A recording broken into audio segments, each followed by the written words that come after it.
Hey, Behave listeners. Producer Levi here, dropping in a quick note to let you know that this episode was recorded prior to the completion of the 2020 election. We did not have the results of the election, so that is why it's not something that is being talked about. Hope you enjoy the episode. Thanks for listening. I'm Alfonso Winker. And I'm Trina Olson. And together, we're the co-founders of Team Dynamics. And this is Behave. Welcome back to Behave.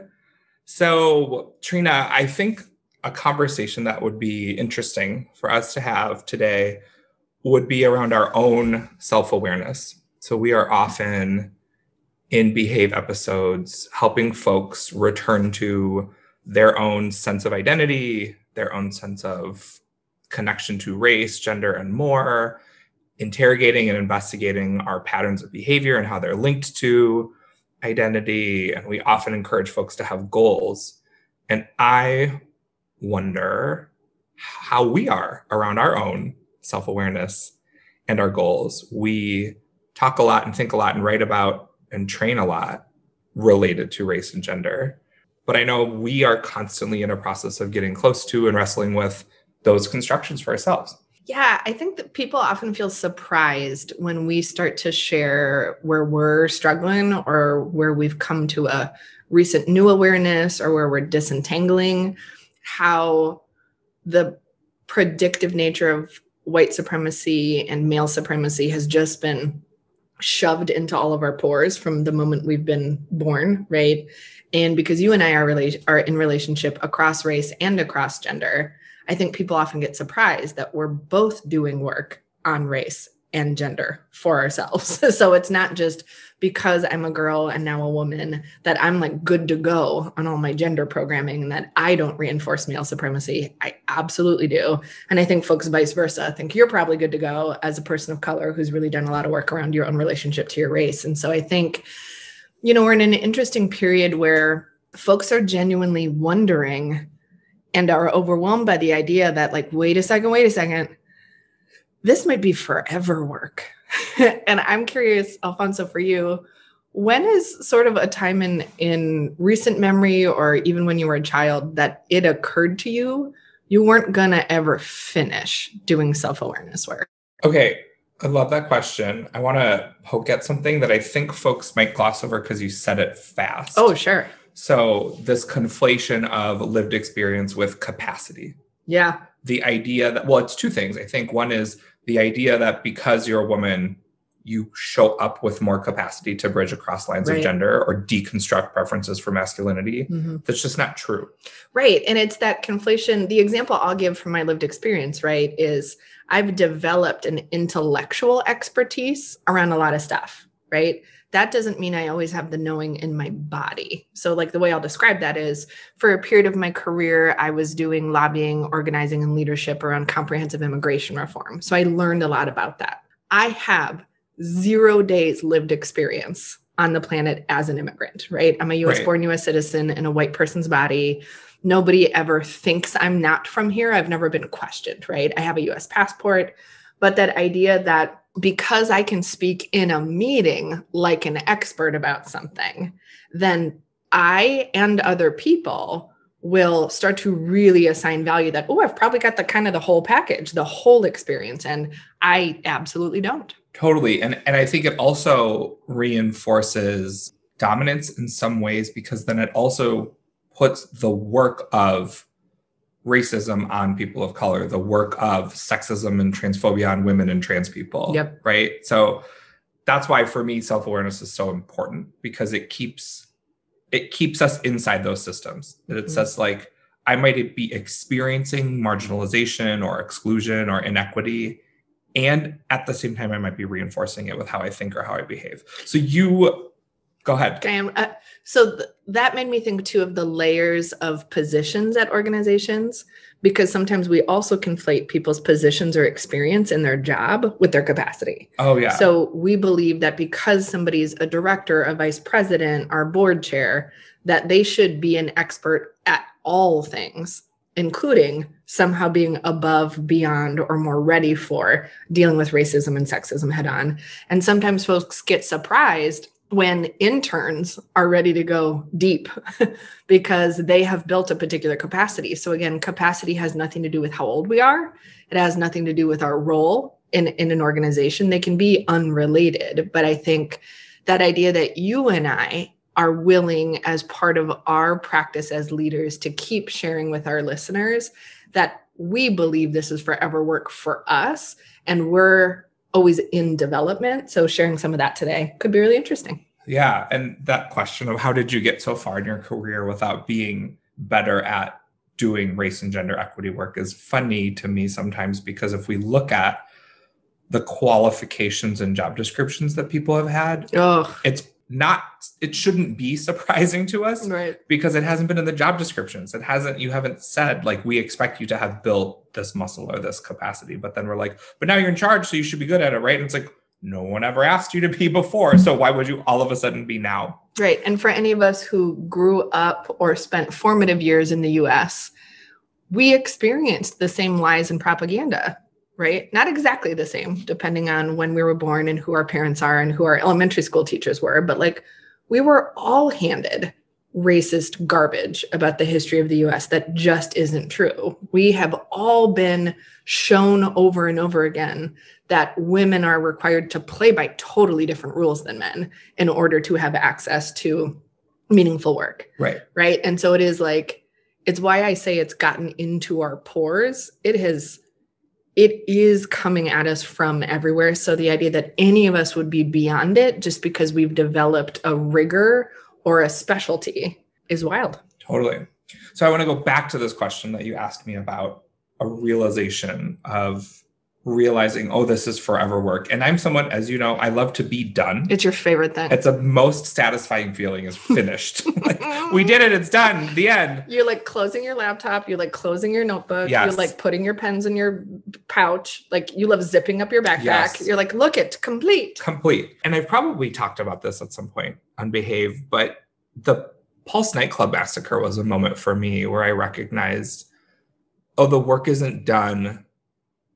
And it's not that the murder of dozens of LGBTQ people at a nightclub was the reminder that I needed to know that there wasn't progress still for LGBTQ people to be made. It was a reminder that, like, I had sort of gotten overly comfortable or stopped doing my work as a gay person. Mm-hmm.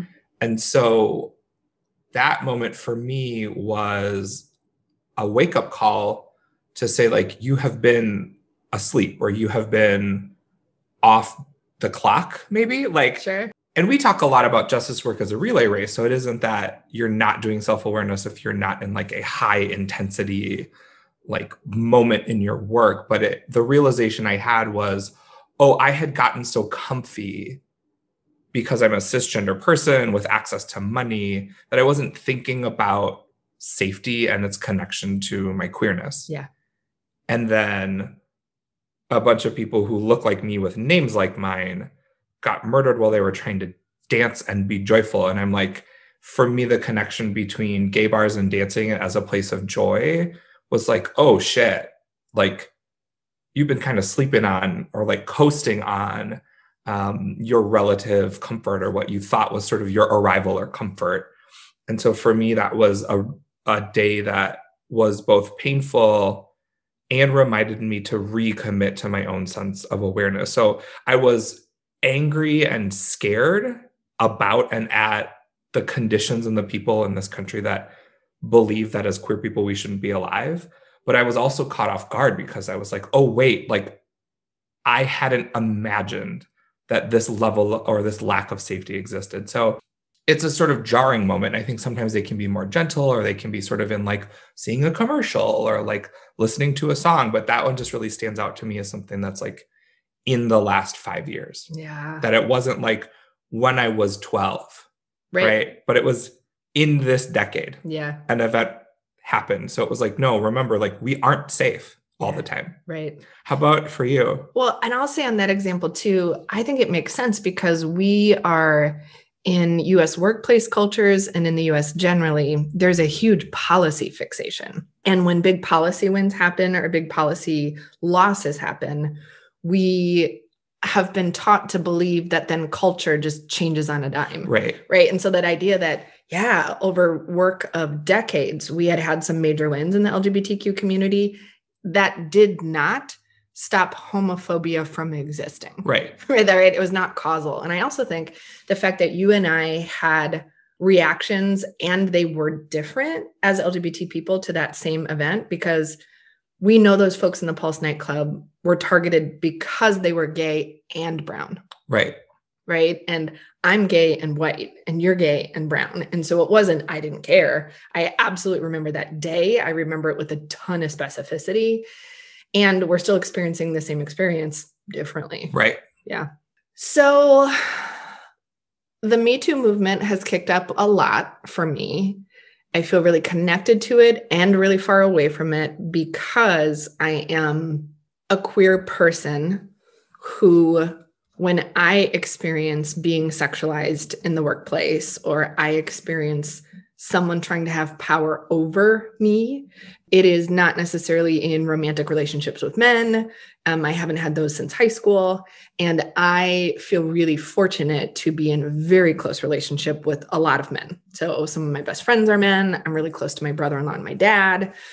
And I think I've really been struggling to figure out where I fit in the conversations about gender-based violence. That is financial violence, that is emotional violence, that is verbal violence, and that is physical violence. And so figuring out at the same time how to tell my stories that are all really real to my experience, figuring out how to work in solidarity with women that have had really different experiences than me, and also wanting really hard to be strong and powerful.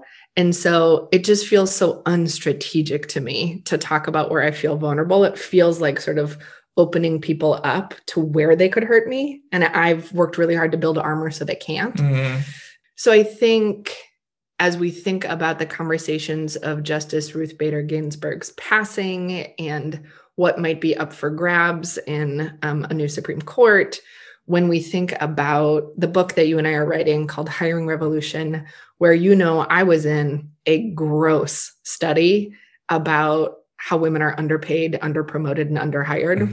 And I would slack you the stats because they just pissed me off, right? I was like, this is not right.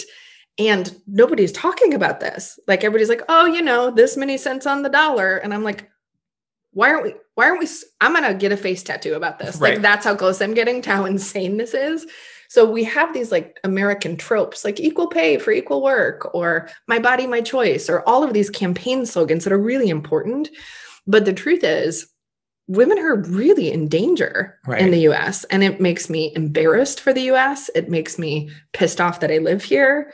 It makes me scared for my friends. And it makes me sad for all the men in my life who aren't hurting anybody and what it's like to be on that team right now. So, yeah.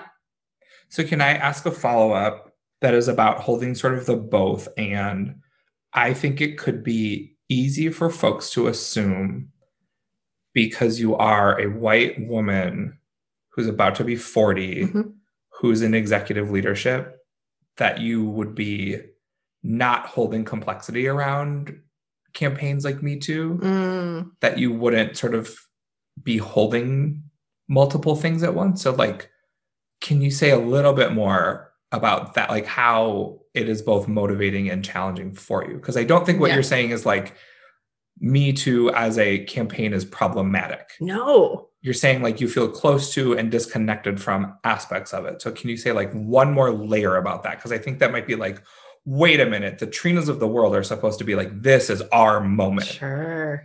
I don't even have a pussy hat. But I'm like not great at crocheting, if I'm being honest. Yeah. So I was born in 1980, and we're in whatever wave of feminism we might be in, right? And we know that word sort of comes in and out of vogue. And we know that when big campaigns take off or big public knowings happen, a lot of time the original intent of a movement starts to get different kinds of legs, right? And not enough people are talking about Tarana Burke and the fact that the Me Too movement was actually begun by Black women. in the same way that the Black Lives Matter movement was begun by Black women. Right. So thinking about the Amy Coopers of it all as a white woman. So watching a white woman weaponize the idea of gender-based violence to see if she could get a Black man arrested, I mean, makes me want to crawl out of my skin. And I can't pretend that I don't have that same power if I wanted to use it. I know damn well I'm a white woman. I know what police would be willing to do to protect bodies like mine, right? And it's like, that's my like, you know, I'm not going to like actually throw up in the microphone. Right. But so I think for me, I'm never going to fall into that false binary of I'm down with that movement or I'm not down with that movement or I like that hashtag or I don't like that hashtag. For me, like, what's the essence? The essence is that women's bodies are still being treated differently. Non-binary bodies are being treated differently. Transgender bodies are being treated differently. And absolutely across lines of race and religion, different women are being treated differently. Right. And like bad different. Very not just bad. Like interesting different. And right around the globe, Violent different. It doesn't have to be like this. And whatever like boys will be boys, locker room talk crap we've been fed around the globe, the stats are not the same. I'm not saying America is the worst, but it is absolutely not true that men come out of the womb hating or wanting to do harm towards women. It's programmed into them, right? You are taught that we are less. And so that idea that that's getting inside of people and then it's coming out, just like how you and I have the kinds of hope that we do, even in very bizarre circumstances, it doesn't have to be like this. Other human beings are showing us you don't have to treat people as better or worse. Right. It's totally within human possibility, not within a like rainbows and sparkles and unicorns sort of way, but like we actually think we can build a practice. So let's take a break. When we come back from the break, let's talk about how we're building our practices currently. And then maybe after that, some tips.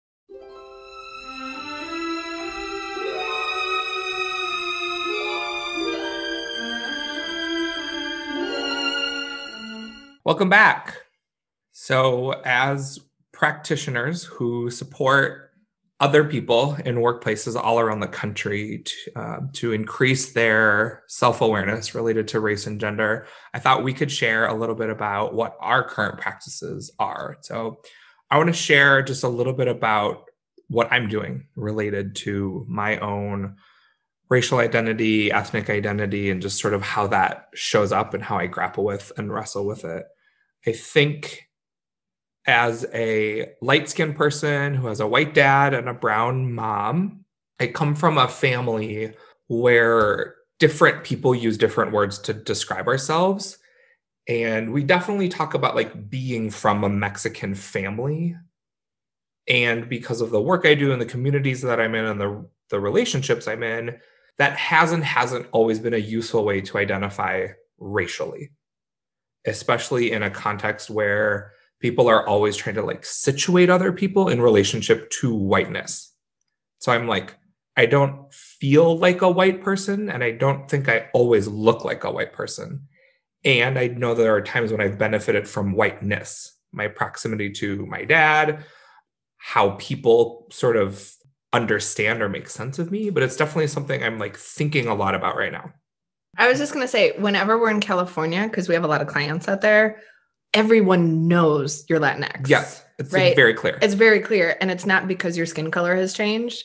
So there is this context where in Minnesota, whenever people are reading anybody as racially ambiguous or confusing to them, right? I mean, I think folks are like, is he Italian? Is he totally Jewish? Is like, he's got the dark eyes and the dark hair and the dark beard.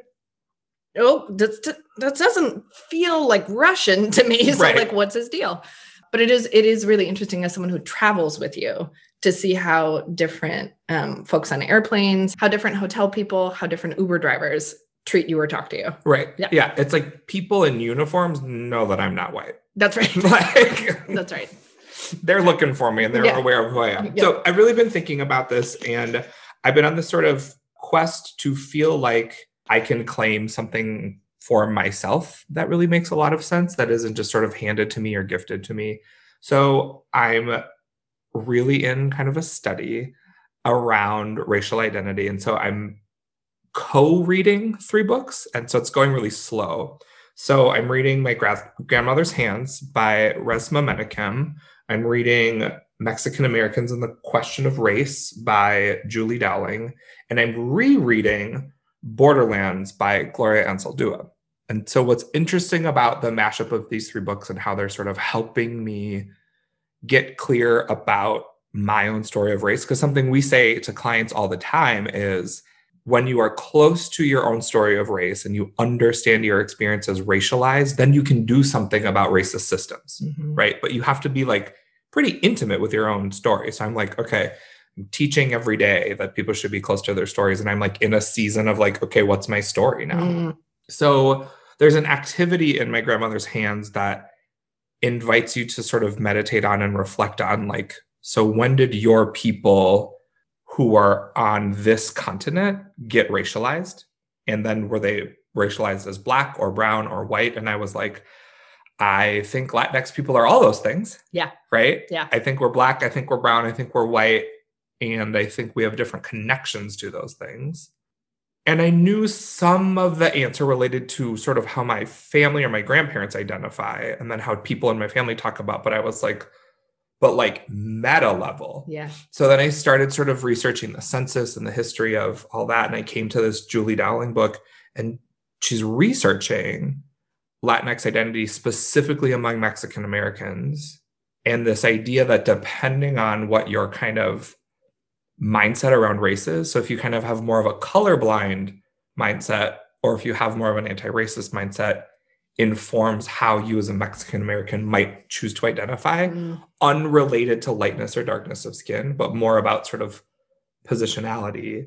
And then Gloria Anzaldúa is doing this interesting dance between queerness and her deep understanding of the word mestizo, which is about Spanish colonization of Mexico, so that the bloodlines of Spaniards and indigenous people crossed to create many of the peoples of Mexico. So this sort of confluence for me is helping me. I haven't landed on like a new phrase or a different phrase, but the thing that is helping me find ease, it's not comfortable. But the thing that is helping me find ease is this understanding that part of why this is hard is everything is in relationship to whiteness. And so brown bodies, in particular Mexican brown bodies, have been sort of political pawns and labor pawns and sort of political scapegoats. And so it's like, oh, if we are kept confused about who we are, then we can be manipulated. So just for me is like, oh, it's a project of whiteness to keep me confused about, or like not sort of have grounding in, because if I'm confused, I can be manipulated. So like, that's the kind of rabbit hole I'm down. So I don't have answers, but I just have like a knowing that thing between like confusion and manipulation. So I'm like, well, I will not be manipulated. Yeah. So that's sort of where I'm at right now. Yeah. That's a heck of an anchor point. And I do think, like you were saying, people for millennia have always noticed physical differences about each other. It's when those got weaponized as who's better, who's worse, or who can I force to leave this land, or who can I make do work, or who can I be in relationship to regardless of their consent. So cool. That's been very cool. It's been cool to watch you do this study, and also to just sort of hang back and stay curious about what it's going to mean for you, your leadership, how you're feeling, where your pain points are. So thanks for sharing. Yeah, get excited. More to come. Okay. What have you been paying attention to or noticing about your own identity and connection to it? Yeah, a place that I'm going deeper or differently right now is on how often race and ethnicity get conflated for white people in America, right? So I'm Scandinavian, and I was raised in a household that was really connected to our family's immigration story, especially from Norway and Sweden. So in fact, spending more time, whether it would be like 23andMeing or my family tree or whatever, I've got a lot of that already. And so for me, it's actually about disentangling and understanding whiteness. And so on Instagram, I was seeing a quote that felt troubling over the weekend, which was, white people have trouble connecting to culture because they don't have a culture. Mm.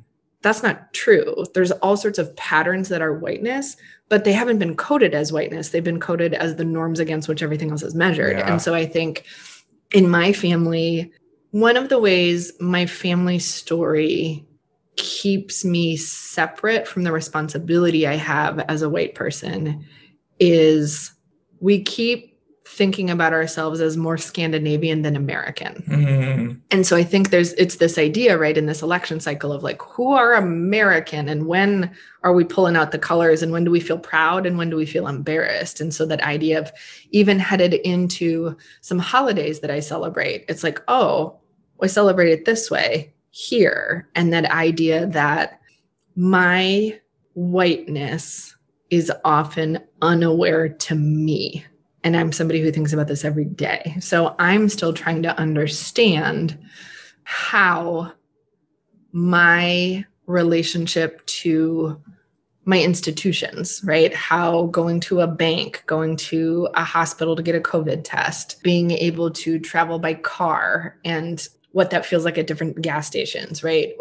Where is my whiteness just like a ticket to access to things? Right? Because I know as a white woman, I'm often thinking more about my target identity than my agent identity, right? So a whole lot of us are most conscious of the parts of our identity that make us vulnerable. So it might be being Jewish, it might be being LGBT, it might be being disabled.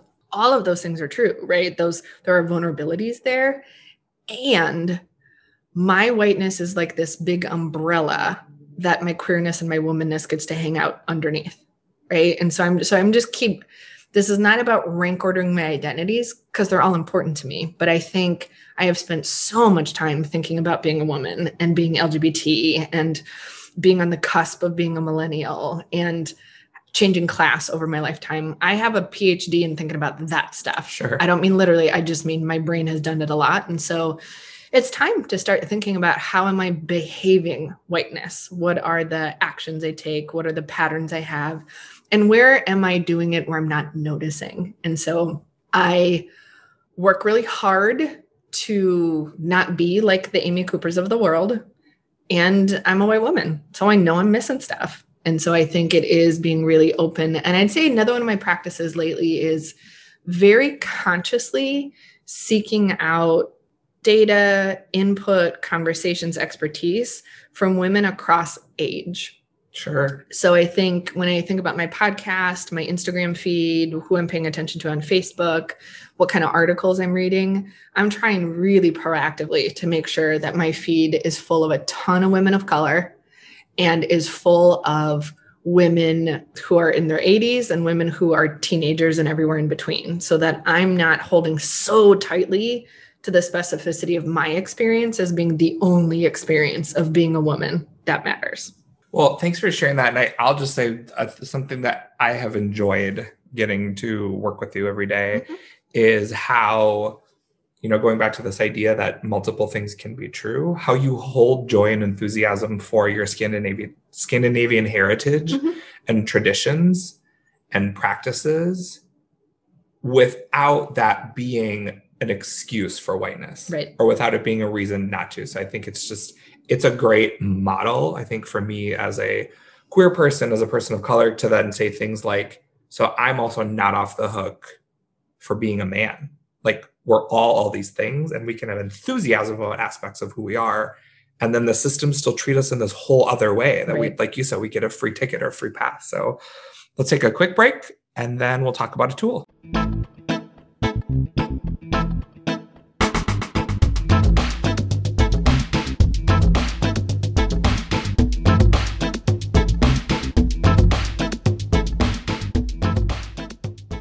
Here is a practice for you. You may have heard us talk about this in the past. We use a rhyme to help us get situated in terms of how would we ever do more self-awareness work. So we say role, goal, and soul. What is my role? What is my goal? And how do I get there without losing my soul?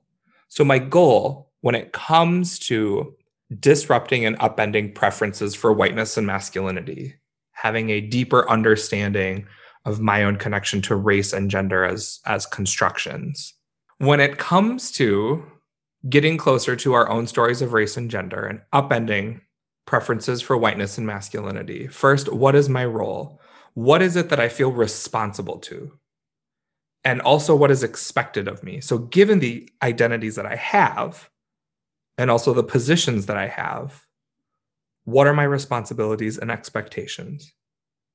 Then goal, what is it that I think could be different or better? And we're talking about self-awareness. So for me, not what is the sort of broad picture strategic plan I have for my workplace, but for me, are there things that I would like to be different or better? So I just gave that example of I want to have a stronger sense of story to claim related to Mexican American identity.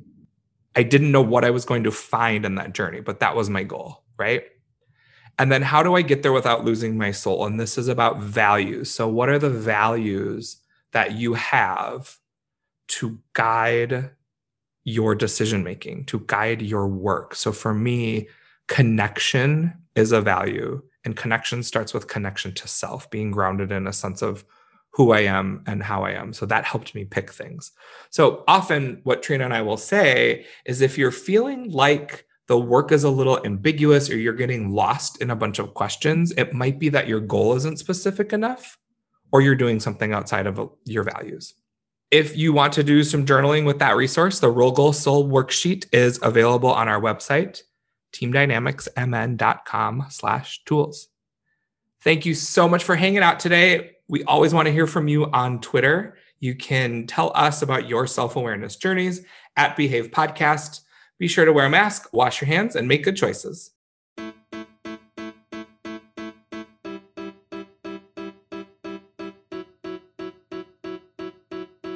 I've ridden a horse this year. I'll tell you everything I know. Which I'm grateful for. I think, oh, thank God I got that out of the way. I haven't ridden a horse in years.